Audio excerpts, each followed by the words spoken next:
tercer clase que se vincula con el suelo, la vivienda y los distintos instrumentos de financiamiento.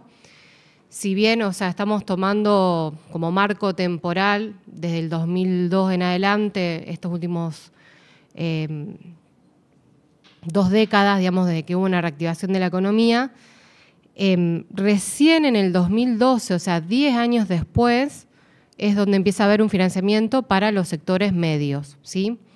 Que ahí es donde surge el programa Procrear, con 6 líneas de crédito.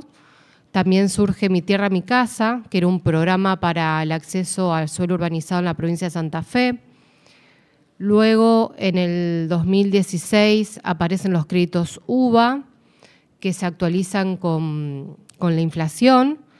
Y también aparecen las asociaciones público-privadas. Esto es un gran conjunto de herramientas que tratan de resolver el tema de la vivienda, sobre todo para los sectores asalariados, ¿sí? Para los sectores medios que pueden llegar a pagarlo. Y también, posteriormente, en el 2020, se lanza el Plan Nacional de Suelo. Vamos a trabajar sobre estos instrumentos. Voy a hacer una pequeña clase teórica y vamos a analizar los casos que hubo implementados en la ciudad de Rosario. Luego nos va a acompañar Roberto Monteverde, que es el director del Instituto de Gestión de Ciudades, que fue director de SAPLAT, que tiene una enorme trayectoria tanto en la ciudad de Rosario como en el país, en todo lo que tiene que ver con la planificación urbana, el acceso a la vivienda, y nos va a traer distintos ejemplos de articulaciones de público y privado en el país.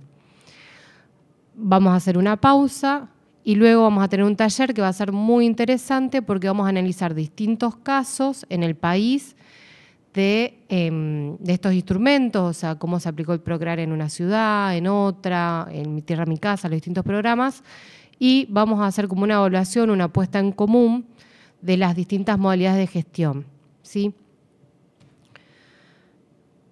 Bueno, como les decía anteriormente, entre el 2003 y el 2012, si bien hubo una mejora en los indicadores económicos y sociales, se incrementó la construcción. De hecho, Rosario fue una de las ciudades que más se construyó por habitante del país.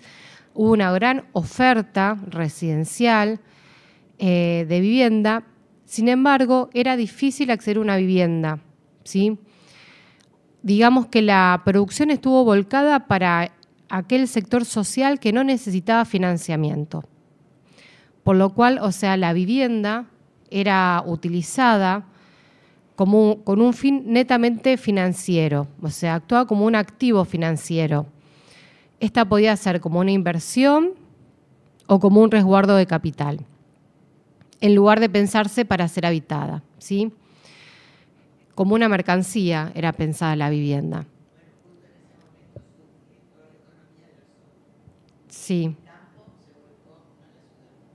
Claro, pero ¿por qué no se volcó al sistema financiero? Justamente por el corralito. Con todo lo que pasó el corralito anteriormente, había una cierta desconfianza en el sistema financiero, entonces se volcaba a la industria de la construcción, principalmente el excedente del campo. Y nosotros estamos en una zona agropecuaria y también del puerto muy importante. El Estado pocas veces reguló el mercado del suelo, siendo este un elemento central para su acceso. La valorización y exclusión de la propiedad desplazó a la población, básicamente los sectores medios y medios altos, medios y medios bajos, hacia la vivienda en alquiler. Esto se fue incrementando, lo vamos a ver en la clase que viene. Se incrementó a un 30%. Hoy la cantidad de personas que alquilan, o por lo menos hasta el 2022, es el 30% en la ciudad. O, si no, a residir en lugares donde el costo del terreno era menor, en la periferia o en el área metropolitana. La clase baja se localizaban los asentamientos irregulares, inquilinatos o viviendas precarias, cuando no eran absorbidos por distintos programas de vivienda social.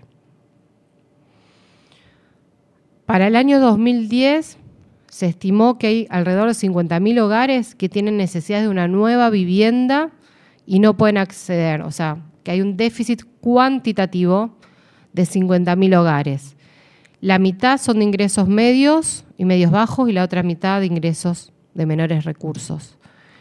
En una entrevista que hicimos con el Servicio Público de la Vivienda en el 2017, ellos estimaban que el sector medio que necesitaba una vivienda era alrededor de 30.000 familias. Por otro lado, orientado a los sectores más marginales de menores recursos, la Fundación Techo en el 2013 hizo un relevamiento de 35.000 familias en 110 asentamientos informales, quedando como la tercera ciudad del país con mayor cantidad de población precaria. La clase alta y media alta eligió localizarse básicamente en dos direcciones, hacia afuera en todo lo que es el área metropolitana, el sector noroeste, Funes, Roldán, también Ibarlucea, también hay todo un corredor hacia el sur de Pueblo Ester, General Lagos, y también hacia el centro, que es donde se desarrolla, sobre todo a partir del 2005 en adelante, Puerto Norte, ¿no? Se expande más allá del primer bulevar de Rondas, de Oroño y Pellegrini y El Río, hacia el primero y segundo bulevar, y también se genera esta nueva centralidad de Puerto Norte, donde aparecen las torres Jardín, que son los edificios más altos de la ciudad.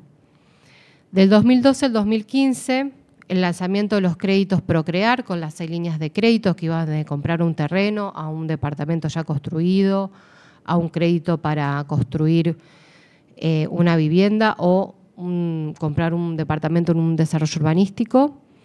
Y Mi Tierra, Mi Casa, que era para el acceso a los terrenos urbanizados, fueron los únicos programas que dieron respuesta a los sectores medios y que tomaban el acceso a la vivienda como un derecho, y a la vez no solamente que tenían la idea de generar el acceso a la vivienda, sino tenían una idea de empleo, ¿no? De generar trabajo, de activar la economía. Fueron programas que dieron muchísimo trabajo, sobre todo a las pequeñas constructoras, a los estudios de arquitectura. Esto, bueno, fue muy importante del 2012 al 2015, el primer Procrear. Luego, en el 2016, se reduce el subsidio del Procrear y aparecen los créditos UVAs, que tenían de modelo un crédito que se hizo en Chile, y estaban basados en una unidad de valor vinculada a la inflación, que mientras que la inflación sea controlada, son créditos exitosos, pero cuando la inflación no es controlada, como pasó en Argentina, resulta siendo inviable. También aparecen las asociaciones público-privadas como una alternativa de financiamiento que regulan los acuerdos entre el Estado como contratante y el privado como contratista. En el 2020, en plena pandemia, aparece el Plan Nacional de Suelo Urbano, que es muy importante, que hay pocos países en América Latina que lo tienen, Uruguay, Colombia, México, que lo que hacía era ofrecer suelo producido y promovido por el Estado que ya esté urbanizado, por lo cual vinculaba la política de suelo con la política territorial. Si evaluamos cómo fue la oferta y la demanda, la oferta del Estado, o sea, cuáles fueron las respuestas del Estado para el acceso a la vivienda, fue directa, a través de la ejecución de programas de loteo, de construcción y de mejoramiento de vivienda, y también hubo una respuesta indirecta que tiene que ver cuando el Estado da subsidio a través de distintos créditos hipotecarios, ya sea para ampliación, construcción, compra de terreno. Entonces, de alguna manera, actúa de forma indirecta. ¿Cuáles fueron los principales, dentro de estos instrumentos que ya nombramos anteriormente? Vamos a ver que tuvieron distintos objetivos, distintas fuentes de financiamiento, el público destinatario, periodos de vigencia, líneas, y la articulación fueron variadas.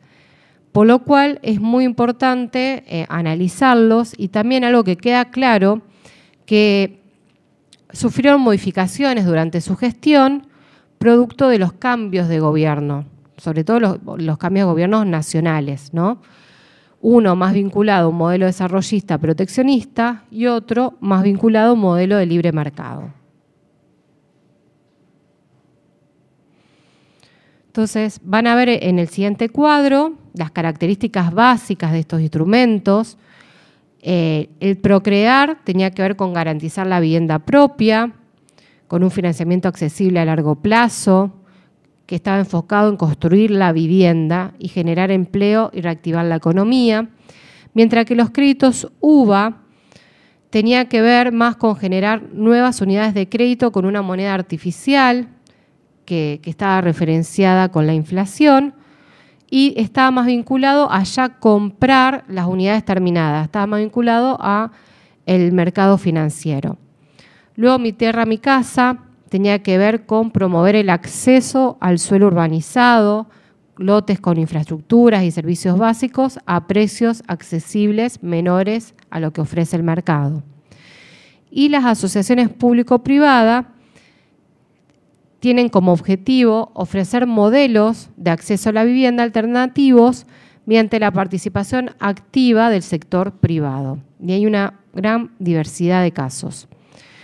En Procrear se financiaba el 100%, en los créditos UVA el financiamiento fue menor del 80%, Mi Tierra, Mi Casa entre el 85% y el 75%, y las asociaciones público-privadas depende de cada caso, son mixtas. Bueno, todos son programas para argentinos, para personas mayores de 18 años. El Procrear acá, bueno, yo hice un estudio que fueron en las 2 primeras etapas, hubo 3 etapas. La etapa del 2012 y 2015, 2016 y 2019. De hecho, esta investigación que van a ver ahora llega hasta fines del 2019, o sea, hasta el 2020. La primera etapa tenía 6 líneas: construcción, ampliación, refracción, compra de terreno y construcción, vivienda a estrenar, desarrollo urbanístico.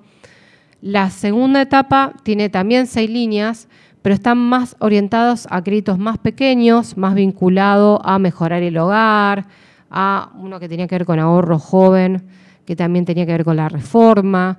Se financió más la vivienda ya terminada y no la a construir.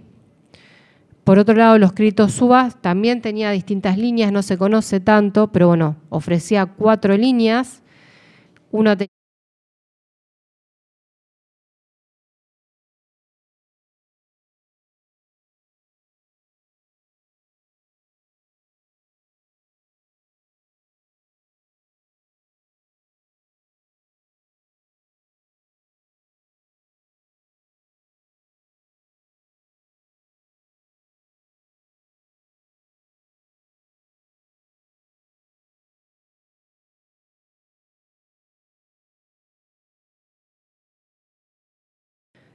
las asociaciones público-privadas, tenía las líneas de desarrollo urbanístico de Procrear, se articuló con eso, o también a través de un fideicomiso. Cuando se aplicaban de forma individual, era directo, digamos, con los usuarios, pero cuando participaban grandes proyectos, se hacía una normativa local. De hecho, el Procrear hizo el Parque Habitacional Tiro Federal, en donde se hizo un proyecto en el municipio, y Mi Tierra, Mi Casa generó el Plan Especial Parque Ibarlucea y el Loteo Avellaneda Oeste, y también el Parque Habitacional Ibarlucea Este. Por otro lado, las asociaciones público-privadas, hay 2 casos, uno que es Tiro Federal, que se asocia con Procrear, y otro que fue con el Batallón, todo lo que es el sector D, que era para vivienda, que tuvo bastantes cambios. Tiro Federal, principalmente, los proyectos de Procrear principalmente estaban en la periferia, los desarrollos urbanísticos, hubo uno solo en Rosario, que fue Tiro Federal, que estaba en la zona norte de Rosario, que tuvo 4,5 hectáreas y que estaba integrado a todo lo que eran las redes de infraestructuras y servicios. En relación a los créditos UVA, eran todos desarrollos principalmente localizados en áreas centrales, primer anillo, segundo anillo, con excelente localización, con todas las infraestructuras y servicios y equipamientos disponibles. En relación a Mi Tierra, Mi Casa, usualmente fueron en la periferia, Está el Ibarlucea y el Ibarlucea Este, que están en el Distrito Norte, y también, que es lo que nosotros llamamos Zona Cero, y también estaba el del Loteo Avellaneda Oeste, que era una zona un poquito más marginal, que carecía de ciertas infraestructuras, ¿no? Y además estaba cercano a algunos asentamientos también. En relación a las asociaciones público-privadas, el batallón estaba localizado en tierras públicas en desuso, que eran propiedades era una ex zona militar, que era propiedad de la nación, que construyó una barrera física para la ciudad. Bueno, ahí el sector D tiene 7 hectáreas, de alguna manera se fue urbanizando por partes, ahora vamos a ir viendo cada proyecto. En relación a los parques habitacionales, en este plano de Rosario, se ve arriba el Ibarlucea, Mi Tierra, Mi Casa, que luego el Ibarlucea Este, que es la zona cero, se ve también Tiro Federal, Avellaneda Este y el ex batallón.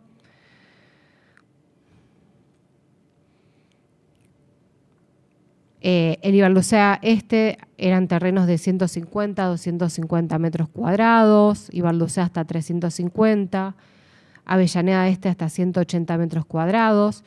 Lo que es interesante que no solamente era un loteo de terrenos, sino que se dejaba un lugar para una plaza, para un dispensario, para una escuela. O sea, hacía una urbanización, exactamente. Pero no es tan común en las cuestiones sociales, ¿no? Tiro Federal es un desarrollo que se hizo sobre la avenida Alberdi. Ahí había edificios de 11 a 3 pisos, había departamentos de 40 a 80 metros cuadrados, tuvo distintas etapas.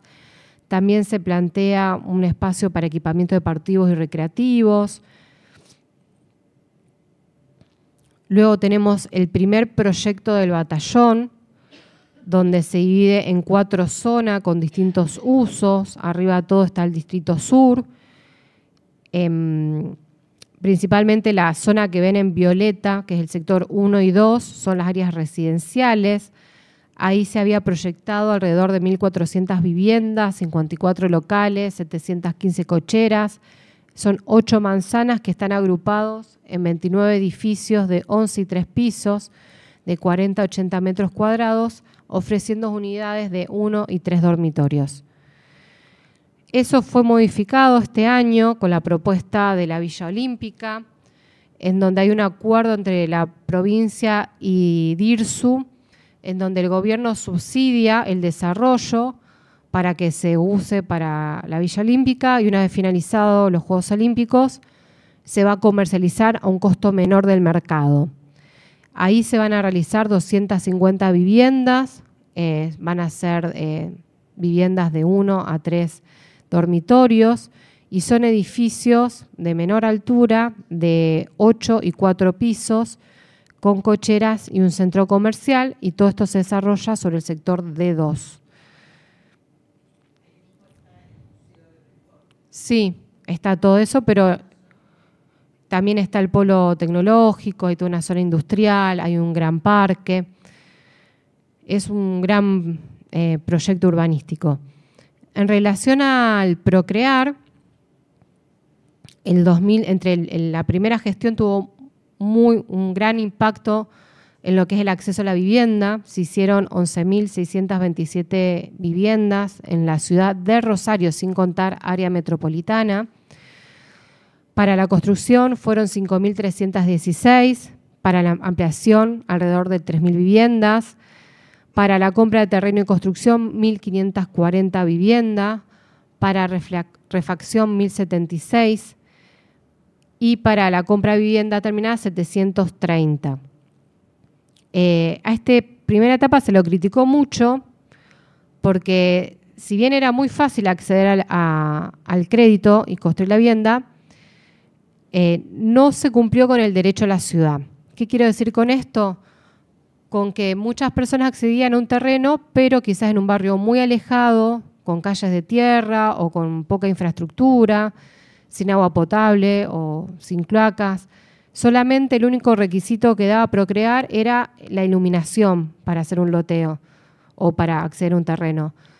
Entonces, pasaba esto, o sea, no tenían infraestructura básica, no podía acceder estaba lejos de una escuela o lejos de un hospital, de los equipamientos, entonces se lo criticó mucho.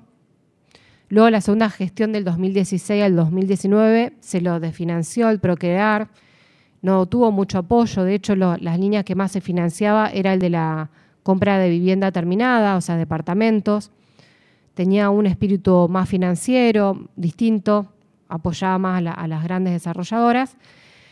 Y luego, en el tercer Procrear, que viene del 2021 al 2023, se articula, ahora vamos a ver con lo que fue el Plan Nacional de Suelo, y se toma esa crítica que se hizo el derecho a la ciudad y se trata de orientarlo ya a terrenos urbanizados. En relación a los créditos UBA, se dieron 8.500 solicitudes en la ciudad de Rosario, que fueron muchísimas. No hay datos específicos o no se pudo acceder a qué líneas se dio el financiamiento. Sí se dio en toda la ciudad y también en las áreas centrales. Lo que resultó fue que a partir de mediados de 2018, donde empieza a incrementarse muy abruptamente la inflación, ahí empieza a generar muchos problemas y termina siendo un crédito totalmente inviable, por lo que las personas terminaban pagando muchísimo dinero más de lo que habían pedido, ¿no? Y no tenía proporción con el ingreso, no había ningún tipo de recaudo con eso, de hecho hasta el día de hoy no hay una solución con las personas que tomaron créditos UBA en ese momento. Bueno, en el 2020 aparece el Plan Nacional de Suelo Urbano que no tuvo mucha difusión, por lo menos para mí, que es un instrumento muy importante. Es una política habitacional virtuosa, o sea, cualquier política habitacional virtuosa, para que sea justamente virtuosa, necesita de una gestión de suelo. ¿Qué quiere decir eso? Necesita resolver el tema del suelo, porque más allá que uno pueda generar créditos para la vivienda, si no tenemos suelo con infraestructura, con equipamiento, con una localización adecuada, con accesibilidad, no vamos a tener una buena gestión de suelo, ¿sí? Por lo cual resulta necesario desplegar una gama de instrumentos que desalienten las prácticas especulativas para que la ciudad no quede librada a las lógicas del mercado y, de alguna manera, quede suelo ocioso. En el 2020. Bueno, Bielsa, que fue una docente de la Facultad de Arquitectura, estuvo a cargo en la primera etapa. Propone la generación de suelo urbano producido y promovido por el Estado, garantizando que el Estado cuente con suelo urbanizado para vivienda. Acá se vincula la política de la vivienda con el desarrollo territorial, aprovechando los recursos naturales, económicos, sociales y culturales, y de alguna manera buscando ciudades compactas, equitativas y sostenibles. ¿Cuáles fueron los objetivos de este Plan Nacional de Suelo? Que no es una ley, no tenemos ley de suelo, sino que tenemos un plan. Uno de los objetivos era ampliar la oferta de suelo urbanizado. Así favorecía el acceso a todos los grupos sociales. También apoyar a los gobiernos provinciales y locales en el incremento de la oferta de suelo con infraestructura para desarrollos de proyectos habitacionales. Mejorar las capacidades públicas, que esto pasa muy frecuente en los municipios pequeños, que si bien tienen acceso a determinados créditos, a veces no saben cómo gestionarlo. Pasó con el financiamiento que se daba para la urbanización de barrios populares, que era el impuesto que se le sumaba al dólar, que era muy accesible para muchos municipios, pero no sabían cómo preparar las carpetas, cómo acceder. Entonces es muy importante la capacitación pública. Lograr la incidencia en la regulación de los mercados de suelo de cada localidad donde intervenga el programa, o sea que el Estado ofreciendo suelo pueda de alguna manera contribuir a la regulación del mercado. Vincular la política de suelo con el desarrollo territorial, promoviendo prácticas virtuosas para lograr ciudades compactas, equitativas y accesibles. Bueno, para lograr todos estos objetivos tuvo 4 acciones muy importantes. Primero que todo, generar el programa de producción de suelo urbano, que era un programa muy parecido a Mi Tierra, Mi Casa, que era justamente para generar lotes urbanizados con infraestructura, y también creaba banco de tierra pública a nivel municipal y provincial. También hubo un programa nacional de capacitación y asistencia técnica de política de suelo, que era para mejorar las capacidades técnicas de los distintos gobiernos locales y provinciales. También hubo una mesa intersectorial de política de suelo, que era un ámbito donde se invitaba a los distintos actores de la sociedad, tanto sea del sector público, privado, organizaciones civiles, y se iban tratando distintas problemáticas, por ejemplo, lo que fue la ley de alquileres, entre otras. Yo tuve la suerte de participar, fue muy interesante. Roberto, me parece que vos también habías participado. Sí. Y también creó el Observatorio Nacional de Acceso al Suelo, que era un registro nacional de suelo, de los programas habitacionales, de los distintos proyectos, y sobre todo hizo un observatorio de precios de suelo. Nosotros no tenemos una referencia, por ejemplo, hoy del precio del suelo, digamos, del Estado. Si bien Catastro tiene algún tipo de relevamiento, pero no hay un observatorio de suelo público, que en otros países sí lo hay. Hay otras ciudades, por ejemplo, Buenos Aires tiene más recursos y sí tiene un espacio donde se van publicando los precios de los suelos del Estado, pero bueno, nosotros no, muchas ciudades no lo tienen, y es muy importante, de alguna manera, generar algún tipo de parámetro. Bueno, el Programa Nacional de Producción de Suelo fue muy importante también. El objetivo era financiar la producción de lotes urbanizados con infraestructura mínima, adecuada localización, que sean asequibles en la capacidad de pago, o sea, que se pueda pagar, y que sean aptos para distintos programas habitacionales. También promovía los bancos de tierra para regularizar y construir reservas de tierra pública y lograr un aprovechamiento integral. Tiene distintos objetivos particulares que son parecidos a los del Plan Nacional de Suelo, tienen que ver con ampliar la oferta de suelo urbanizado, favoreciendo el acceso a los grupos locales, que las personas no se tengan que desplazar de su ciudad en búsqueda de suelo urbanizado. Apoyaba a los gobiernos provinciales y locales en el incremento de la oferta de suelo con infraestructura para desarrollo de proyectos habitacionales. Mejoraba las capacidades públicas para anticiparse a la demanda de suelo urbano para los diferentes usos, principalmente el uso residencial. Logra la incidencia en la regulación de los mercados de suelo de cada localidad donde intervenga el programa, y vincula la política de suelo con el territorio. ¿Cómo se financiaba? Lo financiaba el Ministerio de Desarrollo Territorial y Hábitat.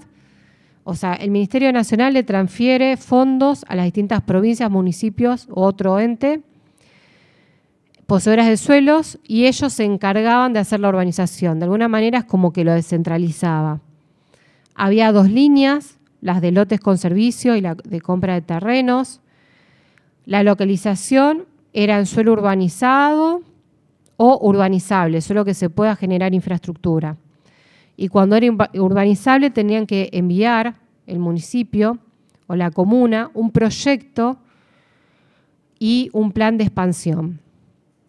El público destinatario era argentinos o con residencia en nuestro país, con igualdad de oportunidades en todo el territorio nacional, fomentaba el arraigo. Y era un sistema en cuotas mensuales con un sistema de recupero, acorde a la capacidad de pago, gestionadas por las entes ejecutoras que había en cada provincia. Bueno, los primeros años se hicieron 28 proyectos, 28 proyectos en 10 provincias, se priorizó las ciudades pequeñas, apostando así hacia una descentralización territorial, Pero por otro lado, la mayoría de los proyectos se hicieron en la provincia de Buenos Aires, porque como todos sabemos, 1/3 de la población de nuestro país vive en la provincia de Buenos Aires.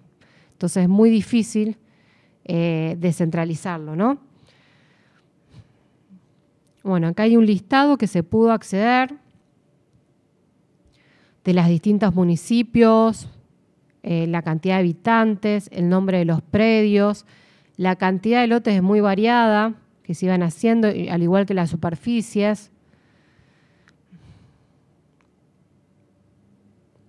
En total fueron 5.801 lotes. En una primera etapa, después hubo más. Esto fue en el 2022. Acá esto lo relevamos, los terrenos, para ver qué tan integrados estaban. Generalmente estaban dentro de la mancha urbana, pero, digamos, terrenos un poquito más en los bordes, pero no era fuera de la ciudad. O sea, la localización eran los bordes urbanos y en la periferia, siendo áreas de oportunidad para futuras expansiones de la ciudad. En algunos casos no contribuía a consolidar el tejido urbano existente, provista con todos los servicios, infraestructuras y equipamiento, lo que suponía mayores costos para el municipio. Se logró el objetivo de que no haya una especulación urbana, dado que el Estado era el que dividía y subdividía y vendía los terrenos a precios inferiores del mercado, siendo este el punto más valioso que tuvo este programa. La cantidad de lotes destinados a cada proyecto es muy heterogéneo, no pareciendo tener relación directa con la demanda, sino, o sea, no tenía vinculación con el déficit de cada ciudad, sino lo que yo interpreto que tenía vinculación con la oportunidad que se dio en ese terreno, en lo que se pudo lotear, en la superficie que se pudo dar, y bueno, se iba realizando. Bueno, ¿alguna pregunta? Entonces, si les parece, seguimos con la presentación de Roberto.